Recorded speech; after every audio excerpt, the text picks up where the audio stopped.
In the top right corner of each scene box, you'll find 3 vertical dots.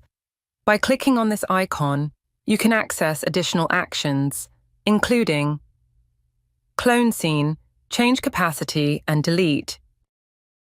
If you choose the Clone Scene option, a new pop-up appears where you can select the copy mode. Clone Elements. You will create an exact copy of the empty original scene and a copy of all base elements added with editor, POIs, attrezos, portals, etc. Each scene, original and new one, will have independent elements and you can modify them separately in each of the cloned scenes. The only exception will be for NPCs, as they will not create a new character, but will share the same character, appearance, name, description and information with parent scene. Inherit Elements. You will get a copy of the original scene with the same elements that you may have added to customize.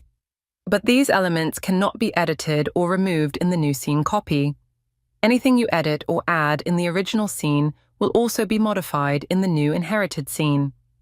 Additionally, you can add new objects in the inherited scene and they will not appear in the original scene.